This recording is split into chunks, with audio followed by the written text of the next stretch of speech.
sejahtera kepada saudara-saudari sekalian. Saya berdoa semoga berkat dan hadirat Tuhan bersama dengan kamu semua.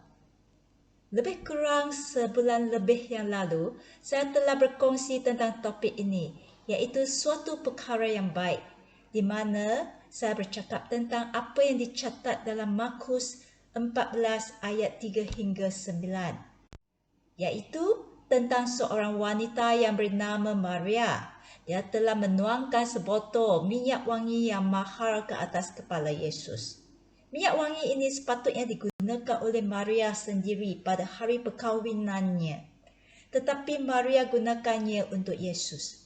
Pengikut-pengikut Yesus berasa perbuatan Maria ini sangat membazirkan wang.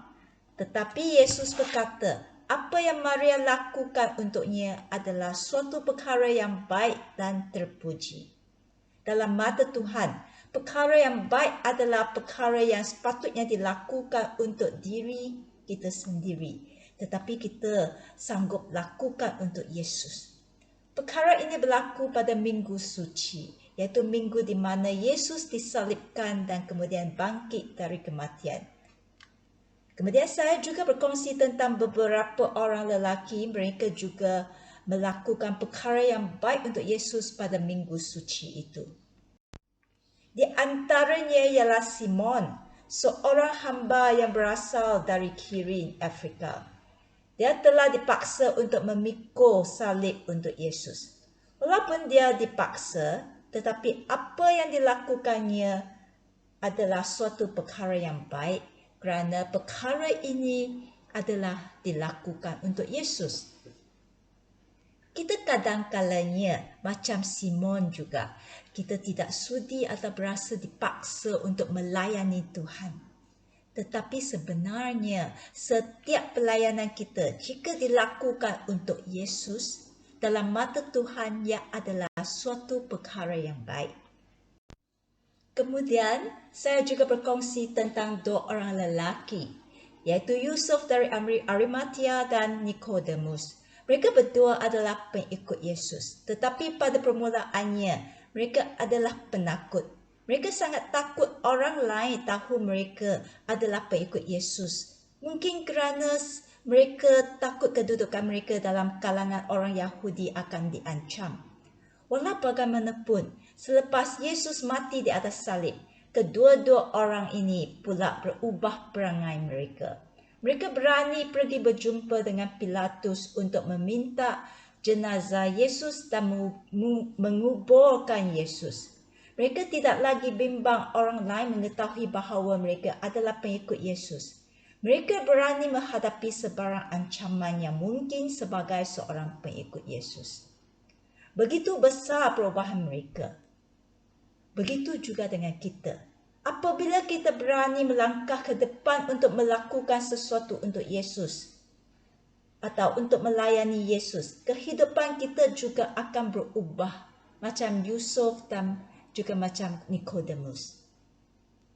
Pelayanan kita akan menjadi suatu berkat yang diberikan oleh Tuhan kepada kita, kerana kita akan mengalami dan mengenal Tuhan kita dengan lebih mendalam. Iman kita juga akan bertambah kuat. Hari ini saya akan terus berkongsi tentang dua orang lelaki lagi. Mereka juga melakukan perkara yang baik untuk Yesus. Yang pertama adalah Yohanes. Yohanes merupakan pengikut yang Yesus kasihi. Mari kita baca Yohanes bab 19 ayat 26 dan 27. Di sini berkata, Yesus nampak ibunya dan pengikut yang dikasihinya berdiri di situ. Oleh itu, Yesus berkata kepada ibunya, "Puan, dia anak Puan." Kemudian Yesus berkata kepada pengikut itu, "Dia ibumu." Sejak itu, ibu Yesus tinggal di rumah pengikut itu. Apabila Yesus tengah menderita di atas salib, ibunya Maria berada di bawah salibnya. Dia sayang kepada ibunya dan mengambil berat terhadap ibunya. Pada masa itu, ayahnya Yusuf telah meninggal dunia. Sebagai seorang anak, orang yang dia paling bimbang adalah ibunya. Dengan itu, dia pun menyerahkan tugas menjaga ibunya kepada Yohanes, pengikut yang dia kasihi. Yesus berasa lega menyerahkan ibunya kepada Yohanes kerana dia yakin Yohanes akan menjaga ibunya dengan baik. Bagaimana dengan kita? Apabila Tuhan menyerahkan sesuatu tugas pelayanan kepada kita, adakah Tuhan kita akan berasa lega dan tidak lagi akan bimbang? Mungkin kamu seorang ketua CG atau cell group, atau seorang cikgu Sunday school, atau salah seorang pemimpin di gereja, atau seorang yang memimpin nyanyian pujian di gereja dan sebagainya. Adakah kita melakukan tugas yang Tuhan amanahkan kepada kita dengan setia dan bertanggungjawab?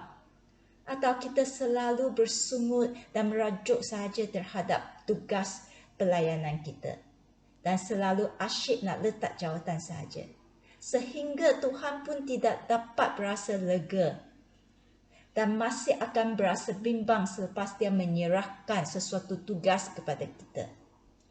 Yohanes telah melakukan suatu perkara yang baik untuk Yesus. Dia telah menjalankan tugas yang Yesus serahkan kepadanya dengan baik. Dia telah menjemput ibu Yesus tinggal di rumahnya dan menjaga ibunya, supaya Yesus tidak lagi perlu khawatir terhadap ibunya. Adakah kita dapat menyenangkan hati Yesus juga dengan melakukan tugas yang Yesus serahkan kepada kita dengan baik dan bertanggungjawab? Kemudian, lelaki yang terakhir yang saya ingin berkongsi adalah juga pengikut Yesus, iaitu Petrus. Yesus juga mengamanahkan suatu tugas yang sangat penting kepada Petrus. Apakah tugas yang Tuhan Yesus amanahkan kepadanya? Dalam buku Yohanes bab 21, sepanjang bab ini mencatatkan suatu perkara, iaitu bagaimana Yesus menebus balik Petrus daripada kekecewaannya dan kekalahannya, dan kemudian mengamanahkan suatu tugas yang penting kepadanya. Di antara 12 orang pengikut yang selalu bersama dengan Yesus, Petrus merupakan pemimpin mereka. Dia adalah seorang yang berani bercakap dan selalu bertindak dengan cepat. Dia merupakan salah seorang pengikut yang paling rapat dengan Yesus. Tetapi apabila Yesus ditangkap dan dibicarakan, Petrus pula 3 kali menyangkal Yesus. Hanya beberapa jam sebelum itu, dia masih bercakap dengan begitu tegas. Meskipun semua yang lain meninggalkan guru, saya tidak akan berbuat begitu. Meskipun saya terpaksa mati pun akan bersama-sama guru. Tetapi mana tahu, beberapa jam selepas itu, dia pula menyangkal gurunya. Bolehkah kamu bayangkan apakah perasaan Petrus selepas dia menyangkal Yesus? Dalam buku Lukas 22:62 mencatat begitu. Petrus keluar dari situ lalu menangis tersedu-sedu. Petrus pasti sangat menyesal terhadap perbuatannya. Dia pasti berasa kecewa dan malu terhadap dirinya sendiri. Sebelum itu, dia menganggap dirinya seorang pengikut Yesus yang paling cemerlang. Dia tidak tahu mengapa dirinya begitu kalah dan teruk. Dia telah menyangkal gurunya, menyangkal tuannya yang begitu rapat dan sayang kepadanya. Bukan sahaja sekali, tetapi sebanyak 3 kali. Dia berasa dirinya sudah tidak layak menjadi pengikut Yesus. Jadi dia pun kembali menjalankan pekerjaan lamanya, iaitu sebagai seorang nelayan. Dia kembali untuk menjala ikan. Mengapa menjala ikan? Kerana dia mungkin berasa itu adalah kerja yang dia dapat lakukan dengan paling baik. Mari kita baca Yohanes 21 ayat 3. Simon Petrus berkata kepada mereka, "Aku hendak pergi menjala ikan." Mereka berkata kepadanya, "Kami ikut." Oleh itu mereka menaiki perahu lalu bertolak. Tetapi sepanjang malam itu mereka tidak mendapat seekor ikan pun. Ayat Alkitab memberitahu kita sepanjang malam mereka tidak mendapat seekor ikan pun. Keadaannya begitu kecewa. Menjadi pengikut Yesus, dia begitu kalah. Mengapa menjala ikan pun begitu kalah? Buat apa-apa sahaja pun gagal. Tetapi pada masa Petrus berasa begitu kecewa, Yesus pula mengambil inisiatif untuk mencarinya. Yesus mengambil berat terhadap mereka. Dia menanya sama ada mereka ada mendapat ikan ke? Mereka ada makan ke? Mari kita tengok Yohanes 21 ayat 4 hingga 6. Apabila matahari terbit, Yesus berdiri di pantai, tetapi mereka tidak tahu bahawa dia Yesus. Kemudian Yesus bertanya kepada mereka, "Hai kawan-kawan, adakah kamu mendapat ikan?" "Tidak, seekor pun tidak," jawab mereka. Yesus berkata kepada mereka, "Labuhkanlah jala ke sebelah kanan perahu, lalu kamu akan mendapat ikan." Mereka melabuhkan jala, tetapi mereka tidak terdaya menariknya kembali kerana terlalu banyak ikan yang tertangkap. Jika kamu baca ayat-ayat yang seterusnya, mereka mendapat sebanyak 153 ekor ikan dan semuanya ikan yang besar-besar. Tetapi jala mereka tidak koyak. Pada masa ini, baru mereka perasan orang itu adalah Tuhan Yesus. Dan selepas mereka habis makan, Yesus baru bercakap dengan Petrus. Dalam Yohanes 21 ayat 15. Setelah mereka makan, Yesus bertanya kepada Simon Petrus, "Simon, anak Yohanes, adakah kamu lebih mengasihi aku daripada semua orang ini mengasihi aku?"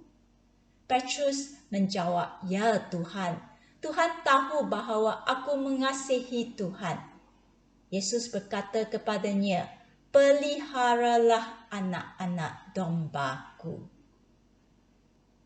Sebanyak 3 kali Yesus bercakap demikian kepada Petrus. Petrus menyangkal Yesus sebanyak 3 kali. Di sini Yesus juga 3 kali menanyanya, "Adakah kamu mengasihi aku?" 3 kali Yesus mengamanahkan Petrus untuk memelihara domba-dombanya. Apa itu domba? Yaitu orang. Orang-orang yang Yesus sanggup mati di atas salib bagi pihak mereka. Yesus menyerahkan tugas memelihara orang-orang yang dia telah korbankan nyawanya kepada Petrus. Walaupun sebelum itu Petrus pernah menyangkal Yesus, tetapi Yesus masih memberinya peluang untuk menjadi pengikutnya. Dalam Yohanes 21:19, Yesus berkata kepada Petrus, "Ikutlah aku." Yesus masih hendak menggunakan Petrus. Dia mempercayakan tugas yang begitu penting kepada Petrus, iaitu memelihara dombanya, memelihara orang-orang yang Yesus sangat sayang dan dia sanggup mati dalam salib untuk mereka. Sebenarnya tugas ini bukan saja diamanahkan kepada Petrus saja. Tugas ini juga diamanahkan kepada kita semua yang menjadi pengikut-pengikut Yesus. memelihara domba Yesus, iaitu memimpin domba-domba yang di luar kandang supaya balik ke dalam kandang. Ini adalah amanat agung yang Yesus berikan kepada semua pengikut-pengikutnya, seperti dalam Matius 28 ayat 18 hingga 20. Yesus menghampiri mereka lalu berkata, "Aku telah diberikan segala kuasa di syurga dan di bumi. Pergilah kepada semua bangsa di seluruh dunia dan jadikanlah mereka pengikutku. Baptislah mereka dengan menyebut nama Bapa, Anak dan Roh Allah. Ajarlah mereka mentaati segala yang sudah aku perintahkan. Ingatlah, aku akan sentiasa menyertai kamu sehingga akhir zaman." Yesus telah menyerahkan tugas kepada kita, iaitu tugas memimpin orang-orang yang sesat kembali kepada Tuhan dan menjadikan mereka pengikut-pengikut Yesus. Mungkin di antara kita ada yang pernah berasa kecewa atau malu terhadap kelakuan kita sendiri. Kamu pernah gagal menjadi seorang pengikut Yesus, atau kamu berasa diri kamu tidak berguna, apapun tak boleh lakukan dengan baik. Berasa diri kamu seorang yang kalah. Tetapi Tuhan hendak memberitahu kamu, aku masih hendak menggunakan kau. Adakah kau sudi mengikut aku? Adakah kau mengasihi aku? Peliharalah domba-dombaku. Bangunlah dari kekalahan kamu. Tuhan mempunyai tugas untuk kamu.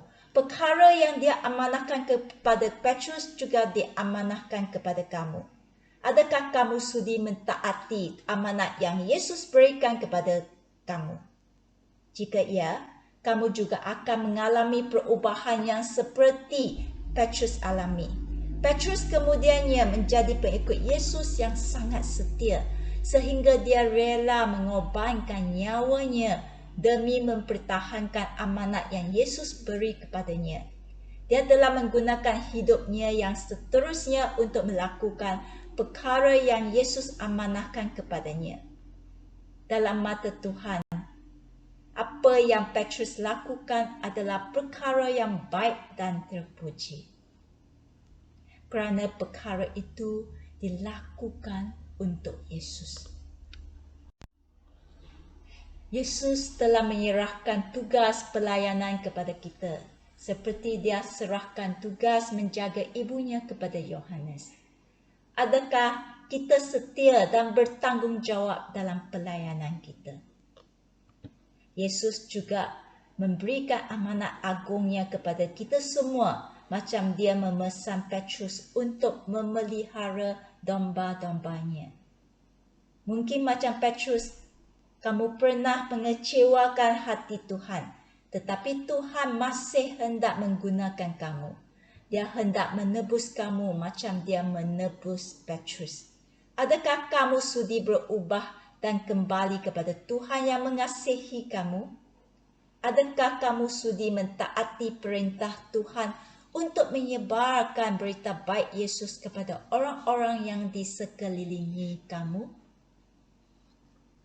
Adakah kamu sudi melakukan perkara yang baik untuk Yesus, macam Maria, macam Simon dari Kirin, macam Yusuf dari Arimatea, macam Nikodemus, macam Yohanes dan juga Petrus? Mari kita berdoa. Tuhan Bapa, Kaulah Tuhan yang selalu setia dan penuh dengan kasih sayang. Walaupun banyak kali kami mengecewakan hati Kau, tetapi Kau masih memberikan peluang kepada kami dan masih mengamanahkan tugas yang penting kepada kami. Tolonglah kami supaya selalu taat dan setia dalam pelayanan kami dan selalu hidup dalam rancangan Tuhan. Biarlah apa yang kami lakukan adalah perkara yang baik dan yang dapat memuaskan hati Tuhan. Dalam nama Yesus kami berdoa. Amin.